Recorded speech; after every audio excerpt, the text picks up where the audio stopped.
Hi yo-yo viewers, subscribe చేసేటప్పుడు అక్కడ ఉండే గంట సింబల్ ను ప్రెస్ చేయడం మర్చిపోవద్దు. అప్పుడే మీకు ఎనీ టైం అప్డేట్స్ నోటిఫికేషన్స్ వచ్చేస్తాయి.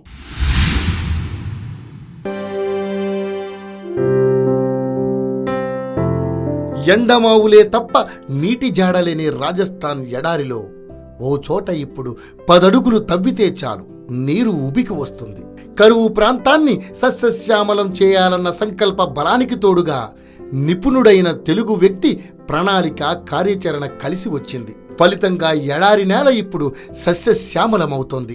రాజస్థాన్లో అత్యంత వెనకబడిన బాన్సువాడ జిల్లాలోని చోటీ సర్విన్ బ్లాక్, గోడితేజ్పూర్ ప్రాంతాలివి. చాలా దూరం వెళ్ళినా గుక్కెడు నీరు కనిపించని చోట్లవి. ఎంతగా వేసి వెతికినా నీడ కనిపించని బంజరు భూములవి. కొండల మీద కురిసే వర్షం జారిపోయి వాగుల గుండా నదిలోకి పరుగులు తీసేది. అలా వృధా కాకుండా ఆ కొండలపై 2 అడుగుల లోతున లెక్కలేనన్ని కందకాలు తవ్వారు.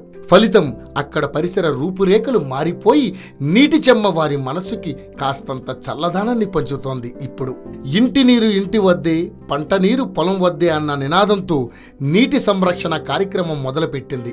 గత 5 శతాబ్దాలుగా ఎండిన రాతి నెలల్లో ఎక్కడ తవ్వినా నీరు అందే కార్యక్రమానికి నాంది పలికి మరో భగీరథ ప్రయత్నమే చేశారని చెప్పవచ్చు.